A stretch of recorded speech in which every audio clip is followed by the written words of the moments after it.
We are live. And we are live. Yes. This is great. Hi. That's good. We are 4 minutes ahead of time. 4 minutes ahead of time. Do you know, that's one of the things, isn't it? You never want to be late. Yes. But you never want to be too early. That's right. Yeah, just balance, just the right balance. Yeah. And I think that would be great. So, what is the webinar duration? Oh, okay. Sorry, it's going the other way around. I was just wondering that is it showing 30 minutes? Actually, my mistake. So it's all right. We are fine for time. It can go for 4 hours and we are fine. And I think we've got about 6 people already up in this live event. Yes. And it's obviously going up. The numbers are going up. So yes, we will be shortly, in 3 minutes time, we will be starting this event. But thank you very much for all those who are joining us. Rebecca, do you want to share any few words with our participants so far? Well, a big welcome to you all. Thank you very much for joining us. I am from Bristol and the sun is shining here today. So I'd love to hear where you are all. We have quite an international audience joining us today. So it would be great if you just pop in the chat box, where are you from? Yes. So that's a big contingent from the African continent, I think, from our registrations. But yeah, we'd love to know where you're from. And is the sun shining with you? So, well, it is up here. I'm in London, and it's pretty good. It's about 24 degrees. It's really nice and pleasant. So pretty good weather. And Soin, how about you? Back in Nairobi, Kenya? I mean, yes, we've been having pretty much cold days, but today the sun has come out. I hope it does remain that way. But we've been having really cold days as far as Nairobi is concerned. Unfortunately, the temperatures don't go down as much as UK, but I think we feel it a lot because I think we enjoy the sun here. Yes. We're blessed.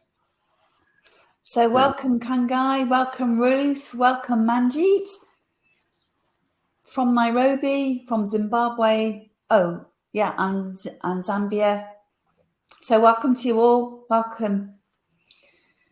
So what do you all think of the fiascos going on in the UK at the moment with our government? I mean, I don't want to get too political, but what's your view on our ineptness in running Parliament and having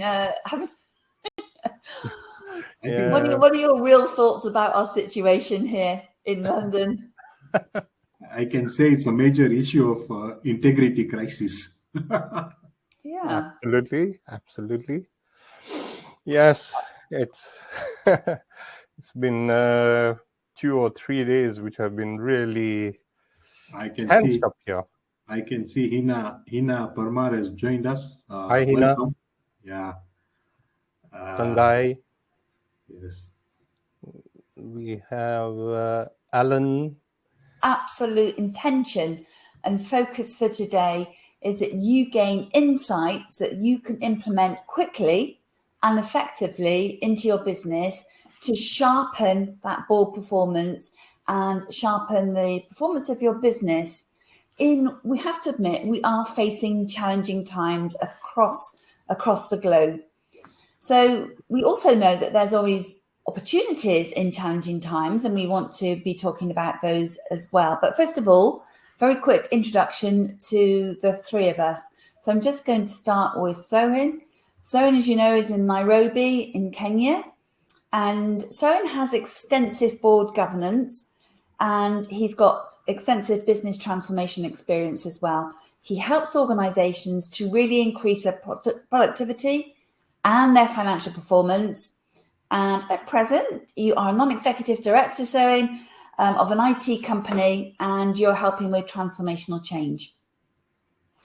And then Vijay is in London, Vijay Mystery, and Vijay has developed award-winning governance and business growth programs. And Vijay is a leadership specialist. He's got really vast experience and a wealth of knowledge working with boards and senior executives in business transformation.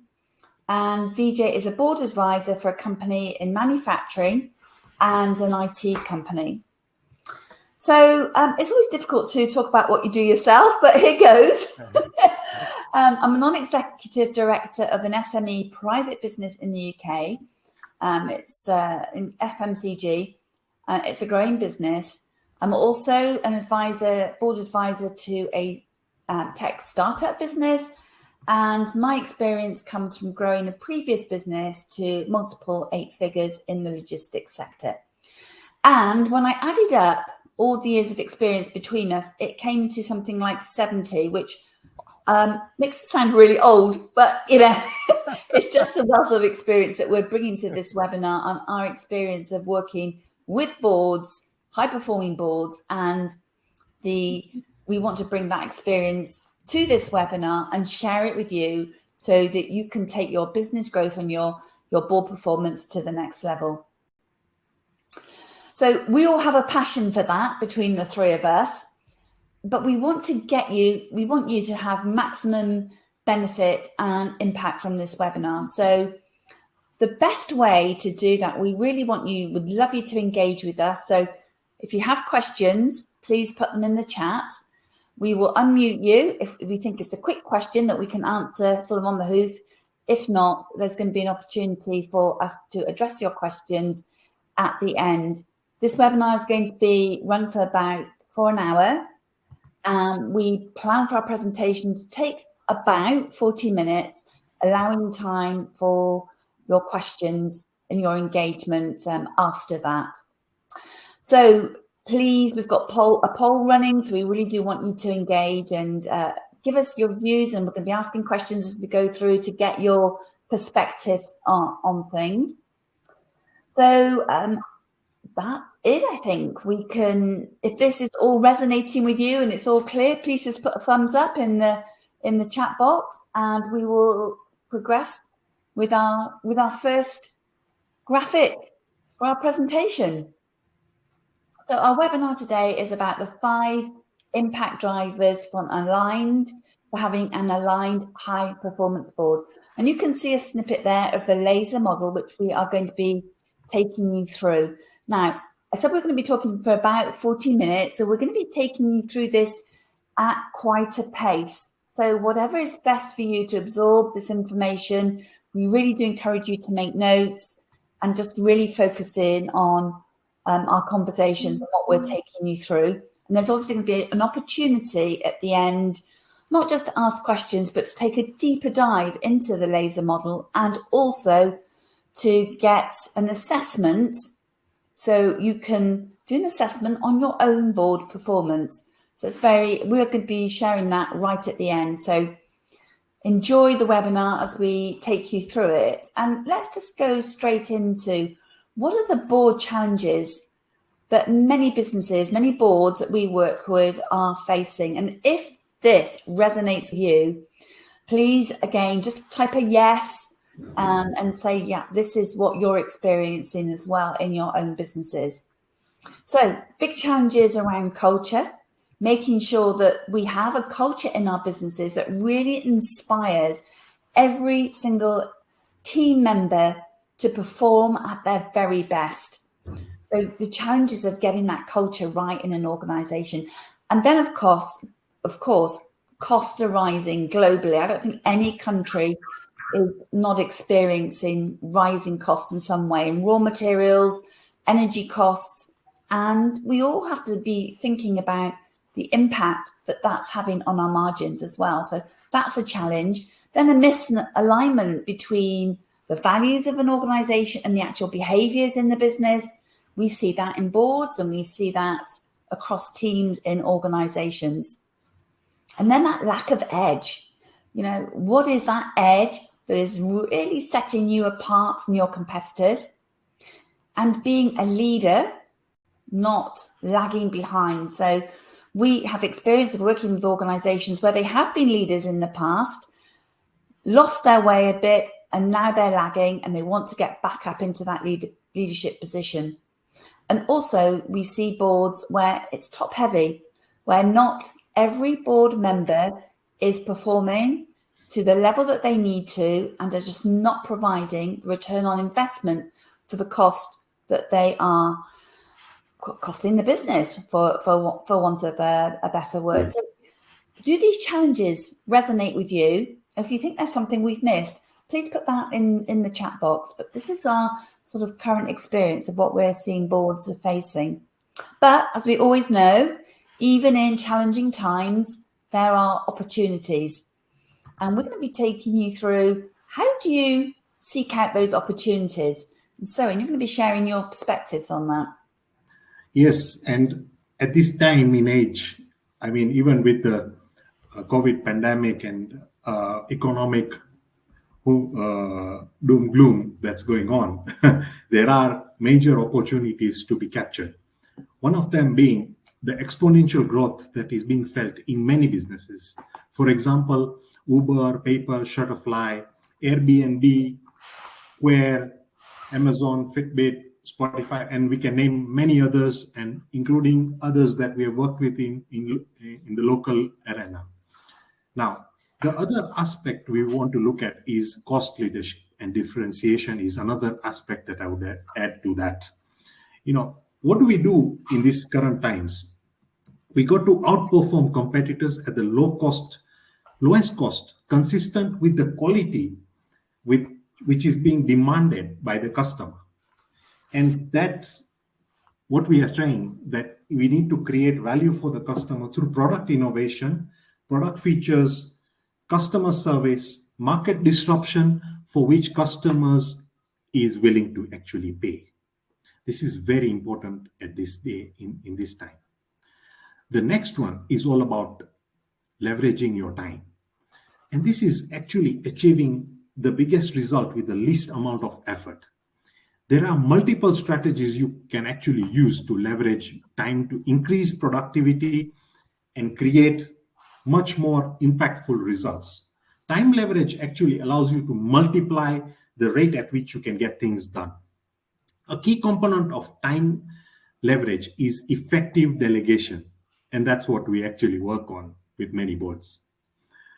Now, the next one is world-class leadership.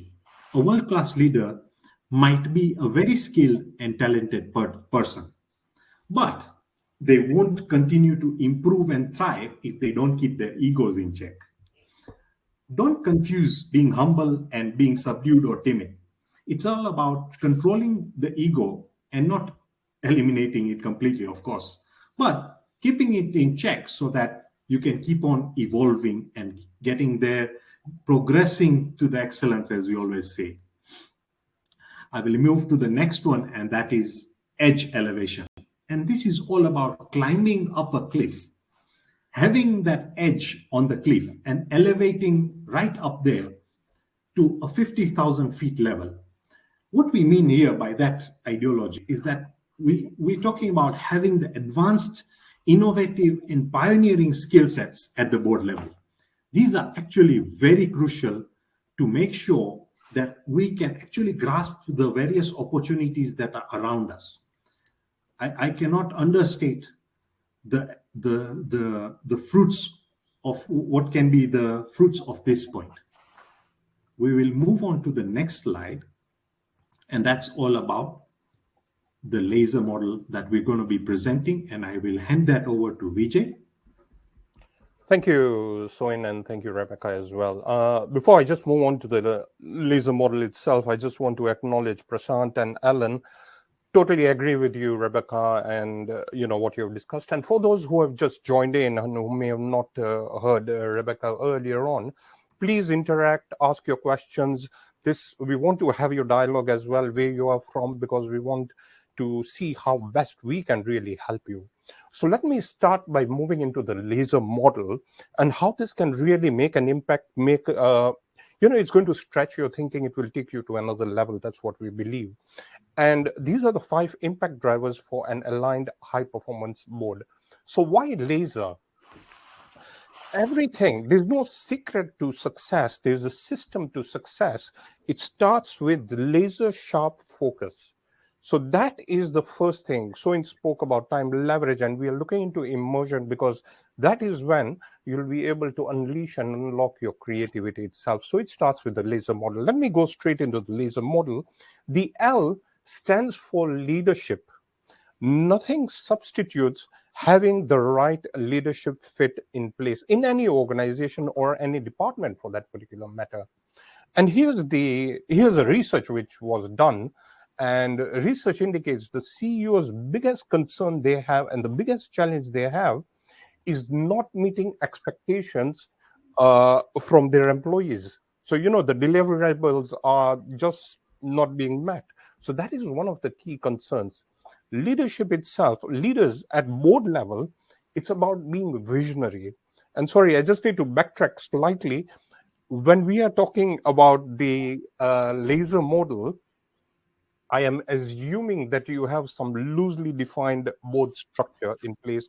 You might have an agenda as well. So if you don't, that's fine. We work with the companies where we implement board structure and all. But I just wanted to bring that one particular point that there are very many who wear different hats. So that is all I wanted to share with you. So leadership is key and core. The second acronym is altitude. Everything about altitude itself. Now, what do I mean by altitude?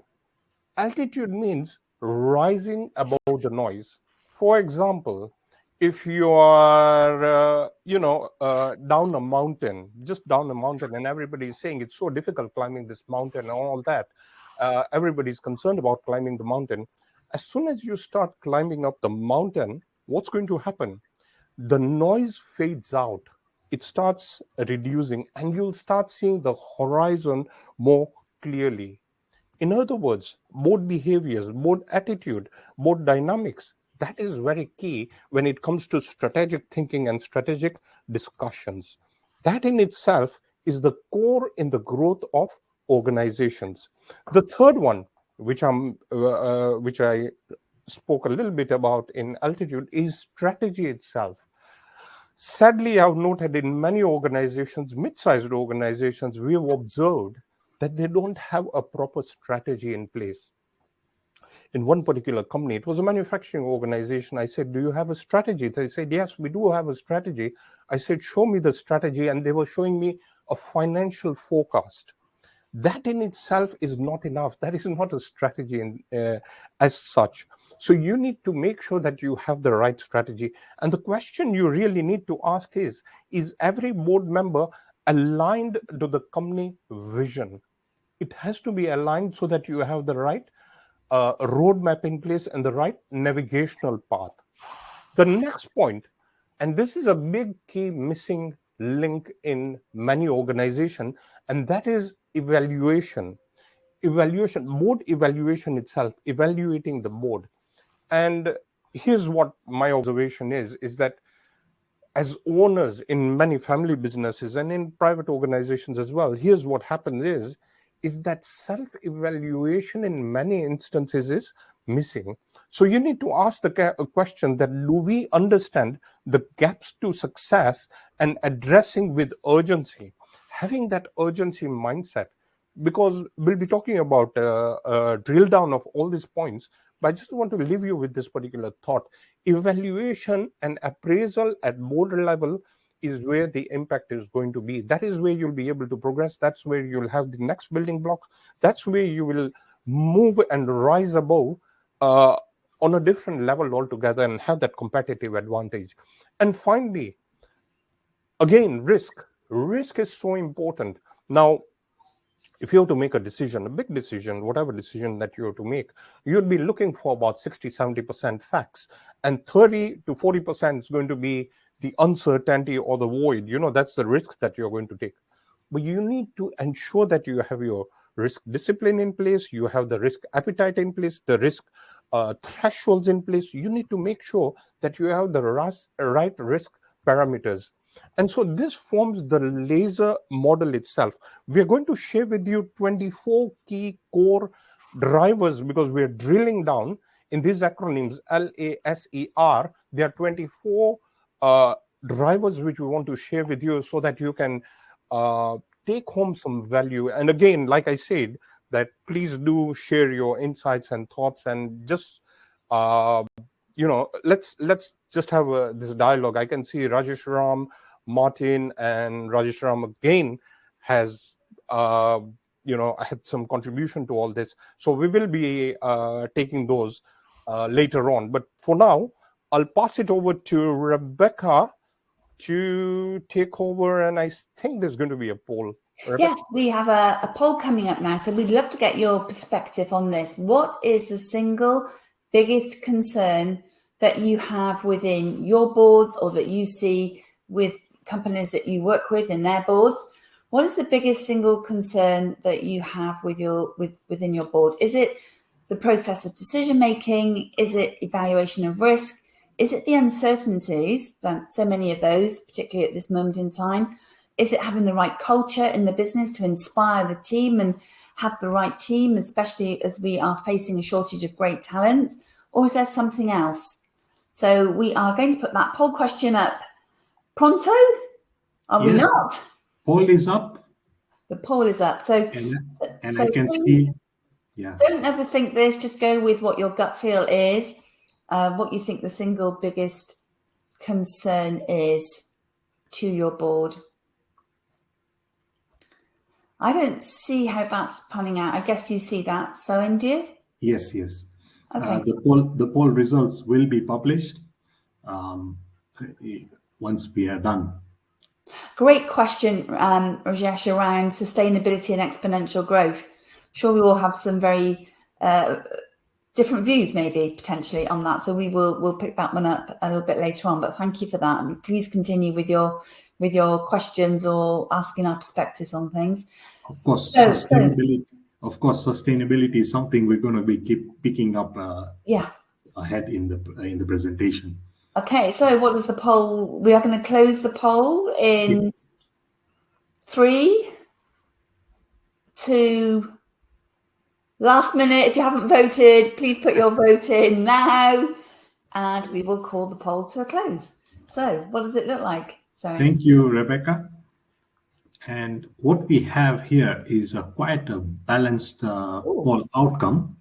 And we can see decision making getting 21%, risk getting 21% as well. Okay. And uncertainties is getting a larger share of the pie at 26%. Culture is, as we say, 26%. So, and there is a 5% with others. So that's interesting. Yes, Rebecca. Okay. It'd be interesting to just pop in what those others might be. So if you voted other, please share what that is. It's interesting to see that sort of fairly even spread across those. And the good news for you all is that we are addressing each one of these as we drill into the laser model. So thank you for participating with that. Interesting to see how you all voted. Let's step straight in to leadership, which is the L of laser. Fantastic. Thank you, Rebecca. So we now start with the leadership, and we want to drill down inside the leadership so we can give you more insights. And soon, if you can share the next slide, I'll start with the influence bit. Impact comes from influence, and there's a research which has been done that 70% believe that influence is one of the key skills leaders must have. I mean, it's the second most wanted skill, the first being strategic thinking. So it's very important to have that influence. But again, your question would be, that's just a word. I mean, how do we really get that influence? So here's the thing. In order for you to have that influence, you need to be purpose-driven. You need to have the passion as well. So you need to be purpose-driven and passion. But is purpose-driven and passion enough? No. You need to have the skills as well, the skills which are relevant today. So in order to make an impact and have that influence, you need to make sure that you have these 3 core elements for you to be influential. So I'm sharing with you 4 key core components of influence for you to take home. The first is physiology. how you really carry yourself. It's very important.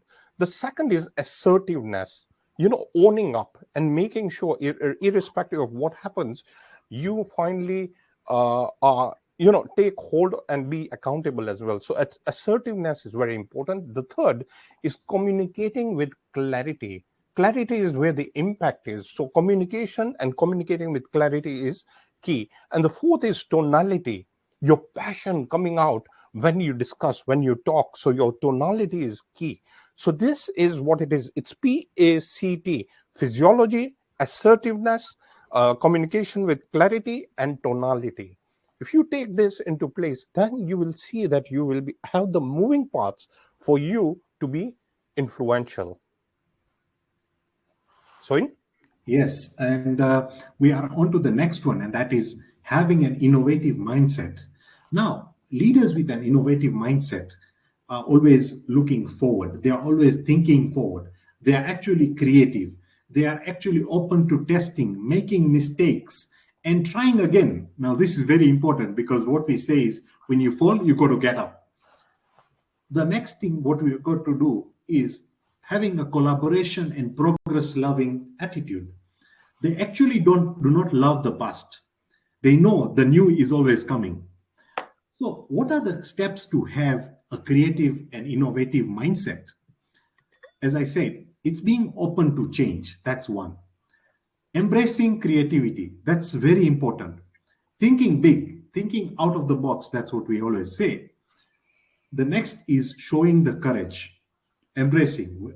I said earlier, if you fall down, get up, move on. And the last one is thinking and acting fast. Execution is all what we say leadership in the present. I will move to the next one, and that is ideation. And knowing that we don't have much time, I'm sure you all know that it's just another important aspect where creative process of generating new ideas aimed at balancing business goals and customers' needs, customers' expectations, and then converting the target market and audience through valuable content, which is actually proving immense value to the customer, is very key towards progressing and being ready in the future. Over to you, Rebecca, with the industry insights. You're all leaders in your field, so you probably have pretty good insights into the sector in which you operate. So the question I'd like to ask you is, do you keep an eye on what new entrants are doing in the market and have insights about what they're up to and what they're doing? A little bit more on that later. But I'd like to encourage you and suggest that you take a further in-depth look at a different set of insights. And those insights are the sector of your clients. So do you know what the challenges are in the sector of your clients? Do you know what the trends are?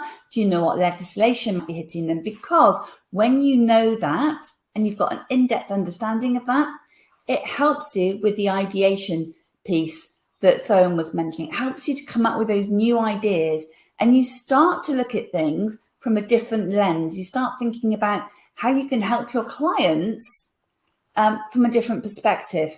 So we encourage the boards to be thinking about their clients and how they can address the challenges in their client sector, not just their own sector. So I'd just like to leave you with that thought, and let's move into incisive questions. Thank you, Rebecca. And but I hope you're getting value.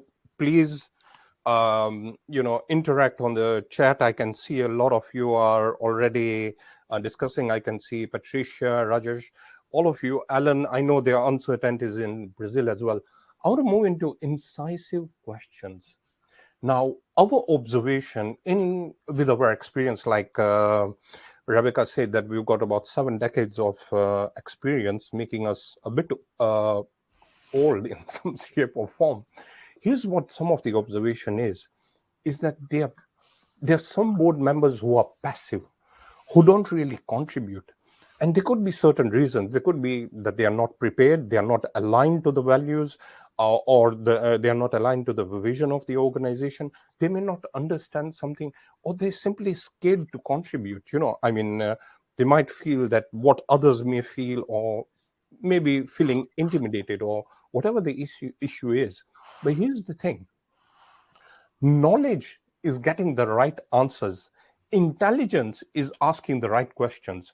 If you want to have those perceptions and if you want to move to the next level, you need to have that curiosity. And you and I know that no question is a dumb question.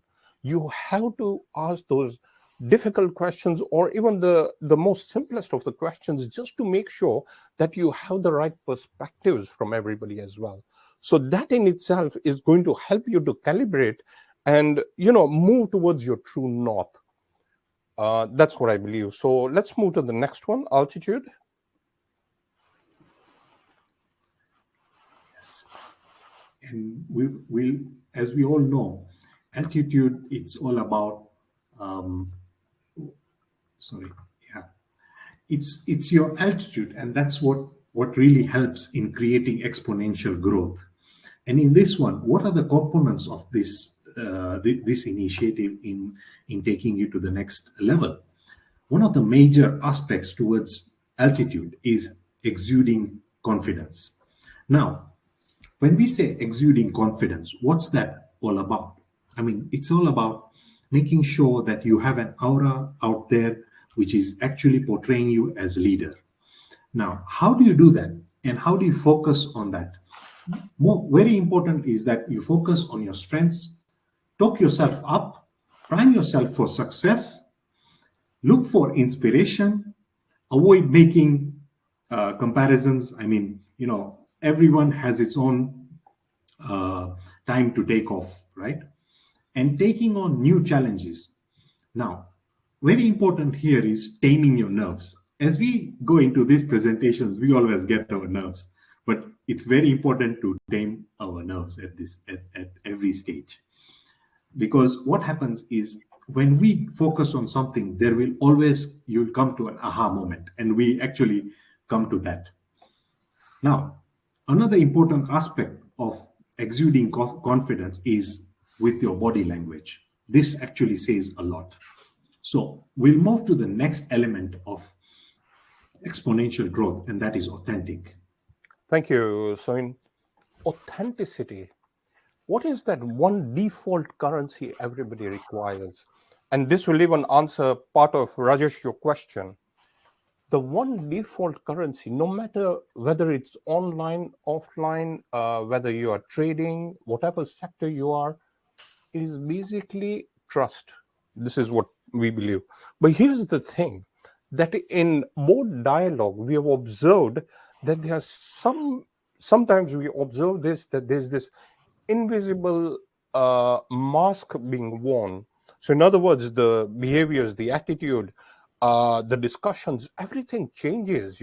It's completely a different face altogether.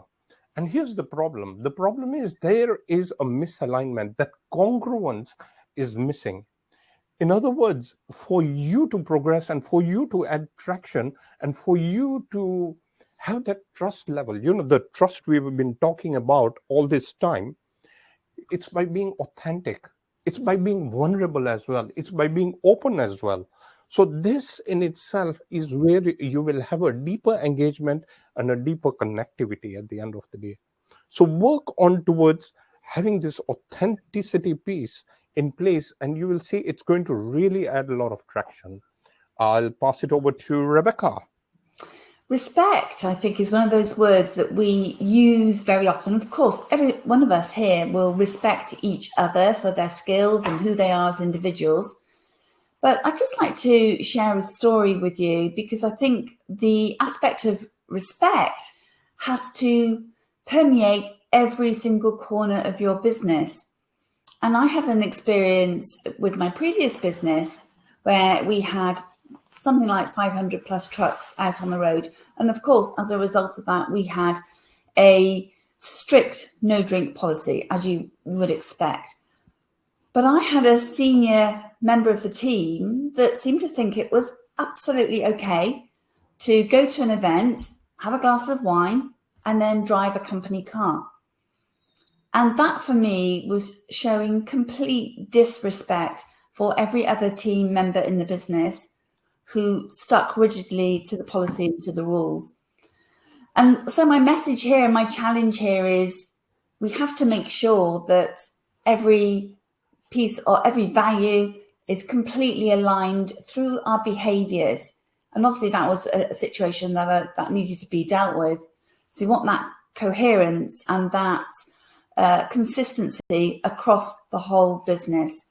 So respect, do your behaviors, are all the behaviors in the business aligned to being completely respectful of everyone who's working in the business and with other stakeholders too. Thank you, Rebecca. And respect, like, what you mentioned, absolutely a key component in whatever positioning of your organization is. And I'll just move to emotional intelligence. I know Manjit has asked a question and talking about empathy, but here's the thing. Did you know that companies with a higher emotional intelligence posted 27% more revenue per employee than those who didn't? Which means emotional intelligence plays a key component in whatever business you are in. Rebecca mentioned about culture challenges itself. This can all be sort of mitigated or neutralized if you heighten your emotional intelligence. So I want to share with you 4 elements here. First and foremost is you need to identify your emotions and feelings. Number 2, you need to manage your emotions and feelings. Number 3, you need to control your emotions and feelings. And number 4, most important, is recognize the emotions and feelings of the other party. At the end of the day, emotional intelligence is empathy and self-awareness. So it's your self-awareness, and we'll be talking more about the self-awareness bit in the next few slides. But it's your self-awareness and your empathy itself. That in itself is a key component. And it's no longer going to work where you have managers micromanaging, or you have the CEOs who keep on passing over instructions, not having the empathy. Emotional intelligence, my dear friends, is going to be the next turning point for organizations as well. And for you to prepare for the future, you need to ensure that you elevate your emotional intelligence. Let's shift gears and move to the next one.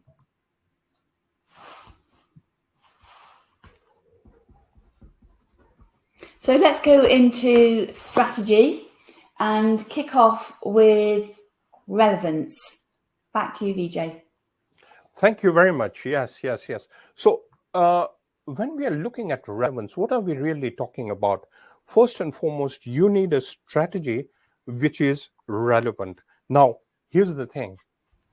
Take an example of organizations like maybe Kodak, or companies like Nokia or BlackBerry, who had a huge market share at one particular point in time. What happened? The brand got lost because the strategy and the relevance of the strategy, this is what we believe and our opinion, is that it was not relevant. You need to make sure that your strategy has the disruptive side of things, it has the digitization side of things, as well as the deliverables, which means it's no longer only about personalizing customer and client behavior, but hyper personalizing. So it's gone to a different level. And by the way, it's not any rocket science. Like Amazon, for example, Rajesh, you were giving that example.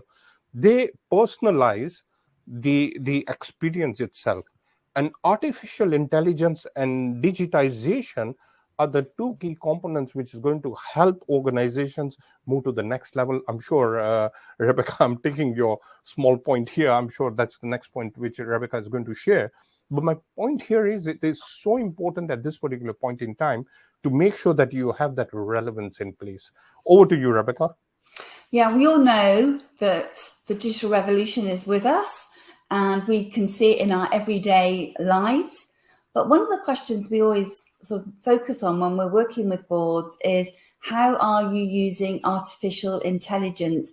Because it is the biggest digital trend, and scaling artificial intelligence can have a massive impact on your competitive advantage. So it can be used in really small ways, and you could be using it, for example, very simply by having smart assistants on your website. It can be used to automate and process in your organization. So, for example, law firms are using, if you have any law firms here on this webinar, because you may well be using smart contracts in your business, or it can be used to make onboarding much more frictionless. So we really do encourage boards to think about how they can use artificial intelligence. I'm using it in a small way in my business, testing it out, for example, with using AI to create content and generate ideas. And that's something that will enable me and the team to be able to create more content more quickly and perhaps come up with more engaging and interesting titles for content. So it's all around thinking about how we can use AI in our organizations, testing it out, because if we're not testing it out, we're not moving forward and we're not progressing with what's available out there to make us more effective and more efficient in our businesses. So if you're using AI, I would love to just get some feedback on that in the chat box. Intentions. Thank you, Rebecca. Now, here's the thing, and Vanessa, again, you are spot on as well. Emotional intelligence is key, and it makes an impact. But here's the thing, is that when it comes to intentions, one of the key observations we have noted is that many businesses are not on the same page. They're misaligned, like what Rebecca mentioned earlier in board challenges. And here's one piece that you need to really take into consideration. There was this one particular company which asked me that, Vijay, look, we are up here. We want to go from here to here. How do we go from here to here? It was a family business, about 5,000 employees. And what I said is it possible for you to call your board? It was a family business. They called the board in because they were all executive directors as such, and brought in the board. I asked them a few questions. I gave them a blank piece of paper and a pen, and I said, write your vision of the organization, the purpose of the organization. Most important, what do you mean from here to here? Intangible terms. How many more employees do you want? How much more revenue do you want? How much acquisition of assets would you like? Additional acquisition of assets would you like? How many more branches would you like? Just give all those tangible figures from here to here and give us the set timeline as to what you are really looking at. And you must have guessed it by now. I got completely different answers. My dear friends, if there's one thing you can take home, is having those collective intentions in place. Whatever your specific point of destination is, whatever you want at the end of the day, it's basically the strategy and tactics. But if you have that defined and you have those collective intentions at the board level, everybody on the same page, reading the same line, you will see the impact in the acceleration in the growth in your organization. That is where the clarity needs to be coming into play, because you will have a better dialogue, you'll have constructive discussions, and you'll have effective decision-making processes in place. And that is what you really need to look from a macro perspective standpoint. I'll pass it over to Soin. Yes, and I'm conscious of the time. We're at 43 minutes. So I will summarize. And we all know skills and skill sets are very important at the board level. Now, I just want to reveal that Harvard Business Review survey, which was conducted sometime back, and what was revealed in this was that certain skill sets were required very strongly at the board level. Now, out of the respondents, 29% actually said industry knowledge is key. 20% actually talked about strategy. 16% finance and audit. Now, this is key. 6% said sales and marketing, and 6% said international global. This actually tells you what is really required. And I'm sure, yes, there's a lot more, but in summary, this is what it is. Now, going on to the next point, and that is enabling change. Board level directors always have to be enablers of change. They must communicate and motivate. They remain steadfast and focused. This is key towards making sure that the business is going in the right direction. They must be role models towards change and be always engaged and connected. Now, these 4 points here, what I've talked about, are very key in making sure they are actually being seeds towards growth. As always, we say when seeds need to germinate, and that is what change is all about. We must be ready because the current time is so dynamic. Things are changing at a very fast pace. If we are not ready to embrace the change, we'll be left in the past. So I will move to the next slide, and that is evaluate. On evaluate, we always talk about gaps, and what are the real gaps in, and what is the understanding behind this? What do we understand gaps to succeed and addressing it with urgency? This is critical, and we all know. Again, in the same kind of survey, 43% of the directors actually cited there were gaps in technology. That was almost 29%. HR and technology management, HR and talent management was 24% of the respondents say there was a mismatch. Again, international global was missing. Another important element of gaps which is identified in many organizations is succession planning, which was 21% of the entire respondents. Now, I told you earlier that there was total of 43%. Now, this is a very huge number, which actually stress that there is a serious gap in many boards. We will move on to the next point, and that is alignment. Vijay?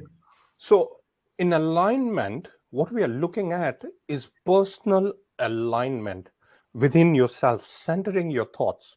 You and I, we have on average between 60 to 70,000 thoughts every single day, and we do. And 90 to 95% of those thoughts spill over to the next day. Now, here's the thing. Your thoughts lead to your behaviors. Your thoughts lead to your choices lead to the behaviors, your behaviors creates the experience, and your experience produces the emotions. It's like a cycle when you really look at it from that particular standpoint, which means that we are hardwired and we are anchored to the day-to-day thinking and what we really do. And when we are looking into evaluation, we're looking to how we can personally align our thoughts, our feelings, our emotions, and our mindset. What can we do? How can we have the right thought process in place as well? Filtering out the thoughts which are not really going to be constructive enough for us to progress. So you need to look into this particular aspect, and this piece when it comes to evaluation is this self-awareness piece. I mean, many of you have discussed about empathy, and we've spoken about the power of emotional intelligence. If there's one thing that you can take from here, it's making sure that you have this self-awareness. Leaders, it starts from within. Everything starts from within. If you have that accountability, if you have the responsibility and the authority, and the way you calibrate it, that is what's going to help you to move the needle for whatever you're doing. So I'll pass it over to Rebecca. Yeah, one tip here really on progress that we'd like to share with you, and it's something that we really do advocate that all boards do. You have your strategic plan, then you break it down into quarters, and you use those, you have milestones in each of those quarters to evaluate your progress and to review how you're doing. I want to just keep that short and sweet because I'm so conscious of time. Let's step into supportive. Thank you very much. Okay, so when we're talking about supportive, here's the challenge. Let me just share with you the challenge here, what we have seen, that in certain board setups, we don't see that support mechanism in place. And by support, what I mean is that if you see one of the board members slightly behind or needing some help, you need to coach, you need to mentor. And in fact, many businesses take up our services because of this. We are like the bridge builders, and we help in the support mechanism itself. So what you really need to do is, as a board, you need to have that unification. You need to be one, no matter what. You can have those constructive discussions and constructive criticism coming in, so long as you have meaningful facts and you have the right perceptions in place. That's fine. But the supportive mechanism itself is where you will be able to add more impact. So this is a key component in your evaluation. Whenever you do the evaluation, look into how the support mechanism is and add it to your checklist, whatever your checklist is. Soin will be sharing a checklist towards the end of this presentation, so please stay with us. But for now, I just wanted to leave you with this particular piece of supportiveness. We'll now move to the last piece, which is risk. And in risk, I want to start off by talking about reputation risk. My dear friends, think of 3 to 5 years from now. Let's scroll back to the last 5 years. Think of a company or an individual whom you would not want to work with for some reason or the other. It could be because they might have violated a payment, or they may have, it could be poor service, or it could be the brand, it could be anything. This is why reputation is key. Whatever you do, you have to uphold your reputation, especially with social media coming in as well. It's very key. The other day, I had gone for a meal with my family. It was a couple of weeks ago, to this particular restaurant, but the service was appalling at the end of the day. And that is what really stood out. So we won't go to that particular restaurant. And obviously the negative reviews itself tells everything. So you need to uphold reputation. Reputation is key. You have to make sure that you need to look into this reputation piece. Look at what happened to companies like P&O or Better.com, where they fired, I think, about almost 1,000 employees over a Zoom call. What sort of culture, what sort of productivity are they going to get? What sort of motivation are they expecting from their employees, the ones who are still there? So be very careful as far as the reputation is concerned. The only way you can uphold your reputation is align everything with the values of your organization. The values are key. If you pick that value piece and everybody aligns with the value and permeates all of the organization, that is where you will see the impact being made. I'll pass it over to Rebecca. Yeah, we talked about new entrants earlier on, and the importance of being very conscious of who the new entrants are coming into the market, because we want to make sure that our businesses, your businesses, are seen as leaders, not laggers, which we've also mentioned. So keep eye focused on who those new entrants are. Be curious about what it is that they are doing in their businesses, and make that part of your board agenda. What are the new entrants doing? How are they disrupting the marketplace? What can you learn from what they're up to? So that's the key message on that one. Let's talk about sustainability. Yes, and again, I'm conscious of the time. So as we all know, at the advent of ESG, sustainability has become a key component of how we drive business. A sustainable business strategy is a business strategy that incorporates economic, environmental, and social factors into the organization's policies, procedures, and practices. This is very important to actually create long-term benefits for the organization and its employees, while being mindful of conserving and protecting resources. I mean, we clearly do not want to hand over businesses which are completely dead to the next generation. We need to have a live world out there, and it's very key to make sure that we are cognizant of this fact. I will go to the next point, and that is control and feedback. Now, building a feedback loop that is effective and takes commitment from both sides is very important. I would like to share a couple of tips on how this can be done, and boards can actually lay out foundations for long-lasting and successful communication process. Now, key here is to have an executive summary to demonstrate company and industrial macro perspectives. Be sure to detail any key challenges inside the business that are impactful. Trust me, no, do not surprise boards with bad news. Be candid, open, and honest. This is very important. Next, don't be strangers to compensation and audit committee management issues. This is key. Give your management team at least airtime in board meetings to actually vent out what they are having issues with, and find venues for board members to actually meet the executives at the next level down. This is very important, and we actually impress upon people to take their retreats at least once a year. Now, creating a customer voice for board education. Always invite a customer to talk with the board. This is very key because you will actually get firsthand of what's happening in the market. Now, another aspect is driving board momentum and developing an inspired board by the CEO, which is done actually by establishing a framework of trust and transparency.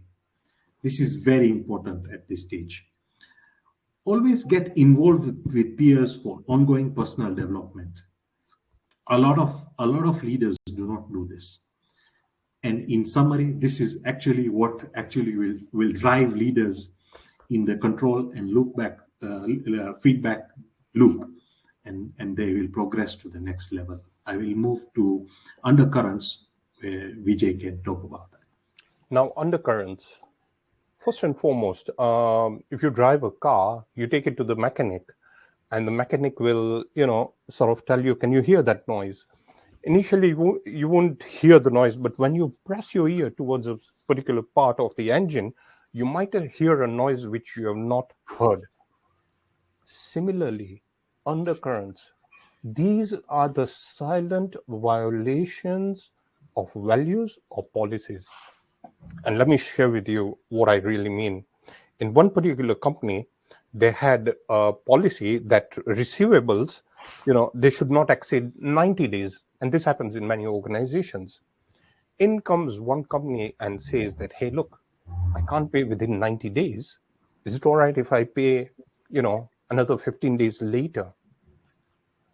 These sort of silent violations of policies can be detrimental to the growth of your organization, especially during these uncertain times. We are keeping on mentioning about uncertain times. You need to learn to say no and look into the right money-making recipe. Emerging technologies. There could be, like Rebecca mentioned, about entrance as well. All these silent undercurrents, because if you are swimming and if there's a strong undercurrent going the other way, you're going to be dragged behind. You won't be able to make progress. You need to be very careful with this undercurrent bit. And you need to be completely, when I'm talking about appraisal, we've been speaking about appraisal here. You need to be, it should be non-negotiable criteria in some aspects. The variables can change, but you need to make sure that you are very particular about whom you do business with. I had lunch with a CEO of an international audit firm, and one of the key challenges they had was this collectibles, from their clients. So again, this in itself really disrupts. There's a lot of administration work going on. There's so much of back-end processes which come in. So be extremely careful and identify these undercurrents. You need to really be careful and identify these undercurrents. I'll move to the last point. We have now shared 23. This is the 24th point. The value nuggets which we're going to share, and I'm sure Rebecca is going to take up some of the questions, or we're going to have some interaction. But the last one is efficiency. Any inefficiency is going to impact your bottom line, no matter what you do. And so in mentioned about leveraging your time as well. So at the end of the day, you need to make sure you have all the efficiency level. This in itself is the risk part, because if you don't have the efficiency, you're going to lose out on cost leadership. You'll lose out on the competitive advantage. You have to be very careful. Efficiency in the processes, efficiency in decision making. In a family business, two brothers, one's a penny pincher, one's a proactive guy. But here's the thing, who's right and who's wrong? The missing link was the preparation, not preparing in advance and wasting time trying to look for the cheaper source and cheaper, resource, whatever they were looking for, which is fine. I don't have a problem with that, but it's the preparation bit which was missing. So efficiency in decision making, efficiency in the use of your software application as well. I see many of you have got board level artificial intelligence software, and I'm sure you have company software as well. And I'm not talking about you, but optimize the use of your assets as well.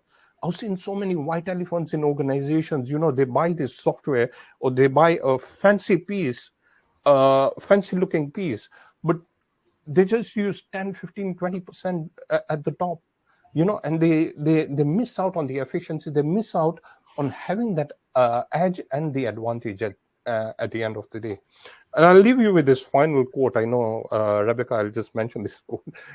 Like Stephen Covey said, that act or be acted upon. So either you act or be acted upon. So you have to play all out when we're looking into this particular aspect. So we've shared 24 nuggets. I'll pass it over to Rebecca for the next phase and any other discussions that you want. That's great. 3 minutes to wrap up. Okay, Wow. look, you've got so many amazing questions. We'd love to spend a little bit more time going through those, but we have taken you through at quite a pace through the 5 impact drivers of an aligned high performance board. And what we'd like to do next is give you the opportunity to have a much deeper dive into this through our L.A.S.E.R masterclass session. So let me quickly just take you through this, and then we can maybe have a little bit of time for some questions. I hope you are okay with time, that you can just spare a few extra minutes with us, because we do want to, if you could move me on, please. So we do want to share the board self-assessment analysis with you, and that'll be coming up very shortly. But let me take you through the L.A.S.E.R masterclass. It's going to be 90 minutes to power up your board performance so that you have an aligned high performance board. And there's lots of questions that are being asked around, well, what makes a great board? What composition should it be? How do you deal with undercurrents? All sorts of sort of questions are being asked. So this will be an opportunity to kind of really answer those questions. So tailored and bespoke to your business. It's going to be a small group, and there'll be an opportunity for significant engagement. And we're going to be sharing lots of frameworks for ongoing monitoring, progress and evaluation, and access to specialist governance expertise from us and us as board growth, as business growth advisors. So that is what what is made up in the masterclass. We could quickly skip the next 2 slides, I think, and go to, if you're interested in this, what exactly are you going to get from it? So this is for you. Let's just a moment here. If you have unmet business growth expectations and you want to achieve that growth, both sustainable and exponential growth, and I hope that may just address one of the questions that we saw earlier, that it is important to be focusing on achieving both of those. And yes, we believe that you can achieve both. If you want to remove ineffectiveness from your board, if you want to see advancements in communication skills, and if you want to make sure that you've got the succession planning in place for your business, and you really want to focus on increasing board productivity and performance. So the takeaways that you will get from our masterclass are a clear navigation path for an aligned high performance board, a governance framework that leverages the real value in your board, a model for exponential and sustainable growth, and new skills for exceptional board and company performance. So that's those 4. Let's move on to the next 4.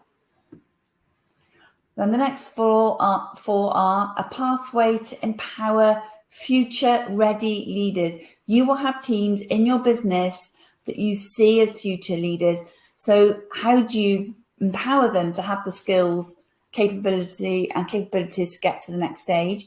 You'll have confidence in attainment of world-class leadership and what that looks like, a culture model for exceptional alignment across the whole organization. I think this addresses a couple of the questions that have been coming up, and the knowledge and the method for commercial leading edge.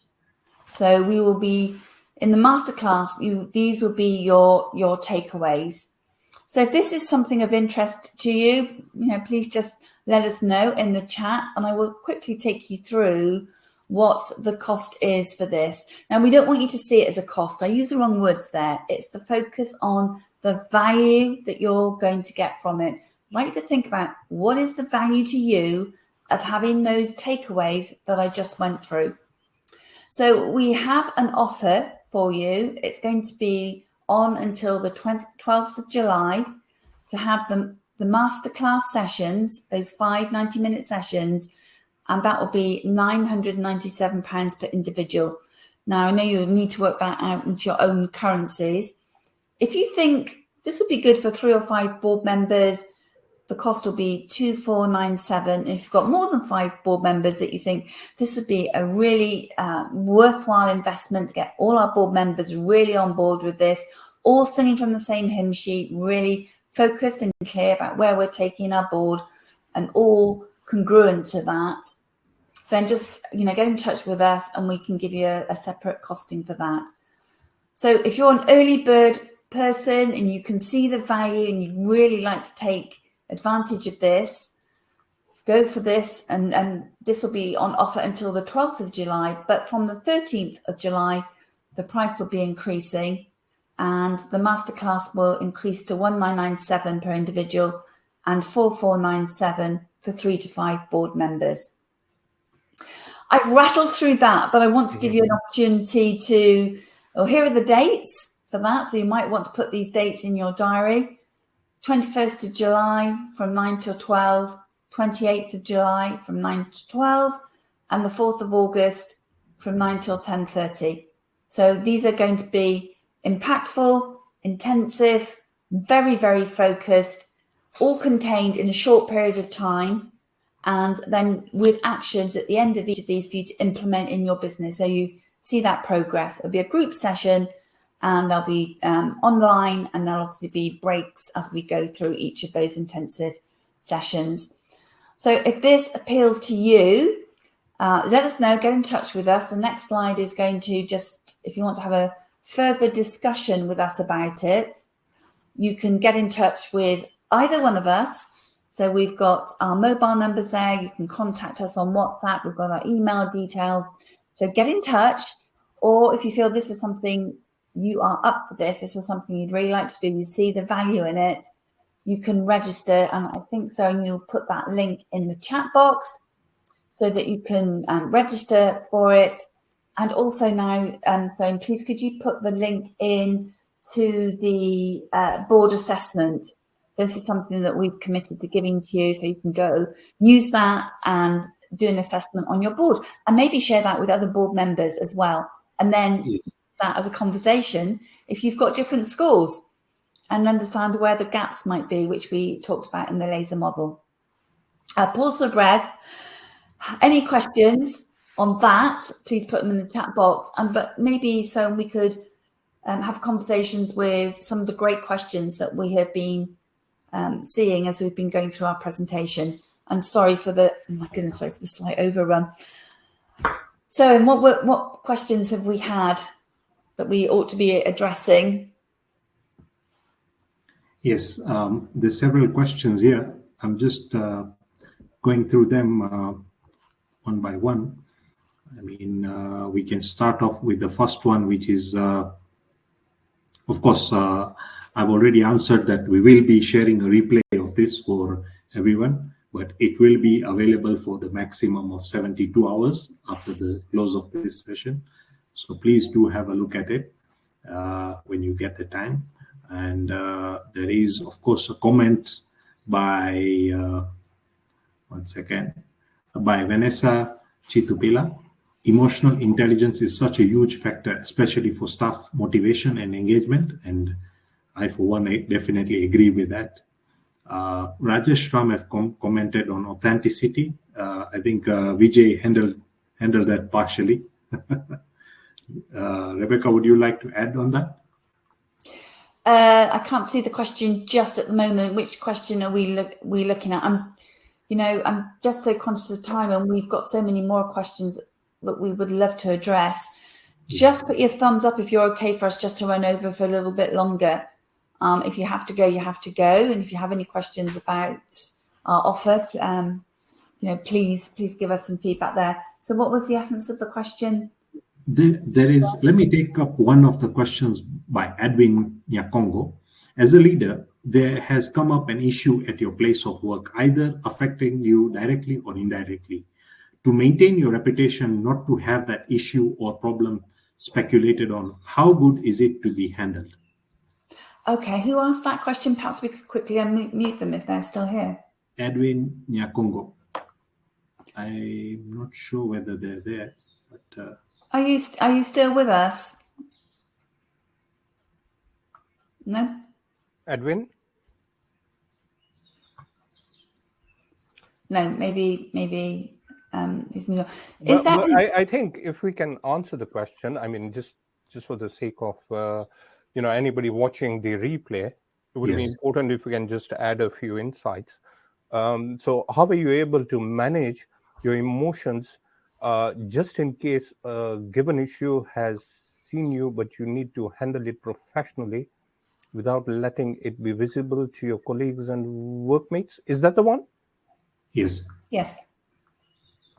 Right. So, okay, Rebecca, I'll pass it over to you. No, please go, Vijay. While you're just preparing your answer, my quick thought on that is to have a one-to-one. You've got to be able to address that question and that concern with the individual. So my recommendation is find the moment to have a one-to-one with them and explain how it made you feel and how you feel it needs to be, how it could be addressed. Yes, I think the openness has to be there, but at the same time, the second thing is you need to even step back, space out, and rethink and ask the right questions. Whatever the situation is, but you need to ask those right questions. And when somebody is emotional, somebody is angry, here's some thought I wanted to share with you: is that there is some fear they might be having, and fear. What does fear stand for? It's false expectation appearing real.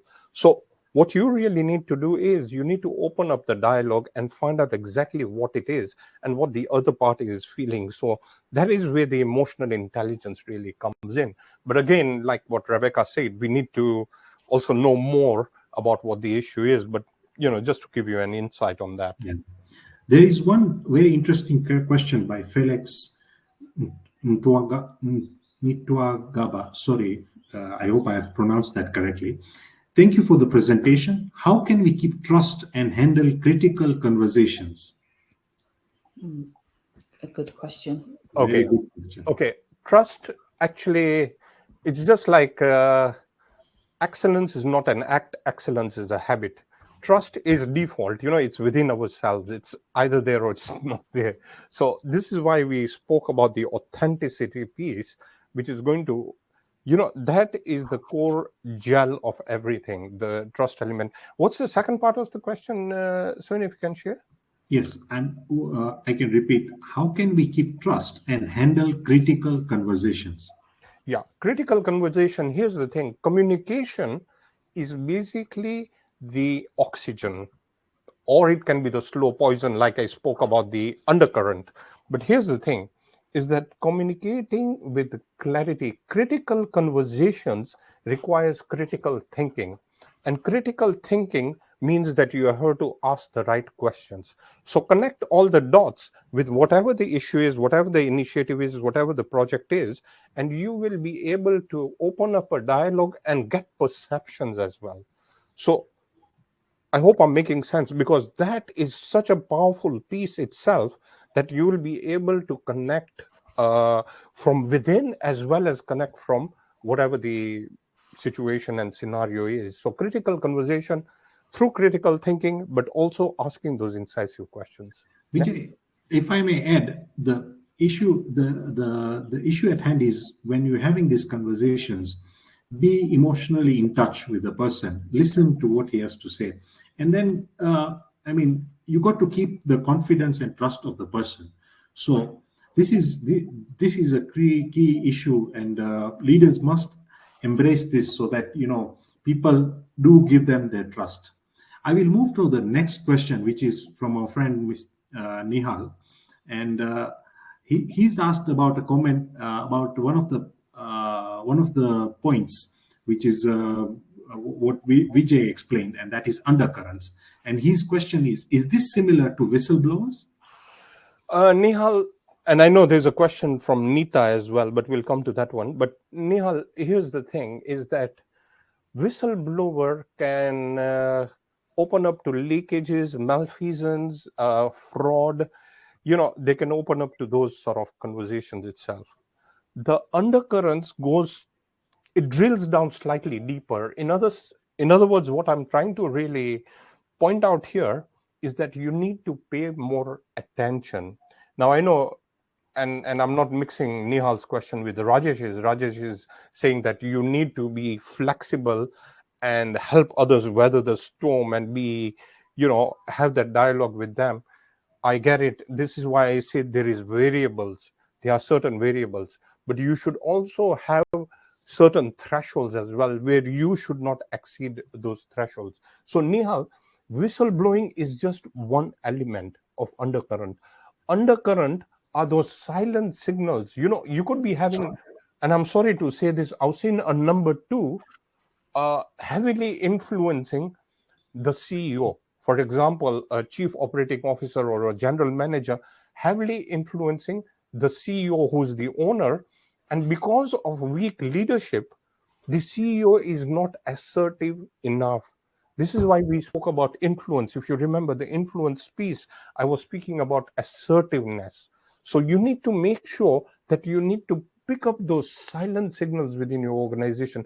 And in the masterclass, Nihal, I don't know if you're going to join, but I would press upon you to consider joining the masterclass, because we are going to go deep into the undercurrents and how we are going to really pick up those signals with with more examples and with more steps as to what you really need to do and all that. So it's not only whistleblowing per se, but there's more to it than whistleblowing. I will move to the next question, and that is from Nita from Kenya. She's asked, who evaluated the board? Nita. So here's where you should consider hiring Rebecca, Soin, and me as your board advisors. I mean, we do board evaluation and board appraisal, but my just a short answer is, if you're a board member, start by having a dialogue with your board members and come up with an internal construct, an internal checklist. Soin has shared board appraisal excellence, which will give you the first building block. And what you really need to do is tailor make it to suit your board. But you have to be very, very careful that it's not about personal identity, or it's not about my identity is going to be tarnished because I have this weakness. I have a weakness. We all have a weakness at the end of the day, and we are working on our weaknesses. There's nothing wrong about it.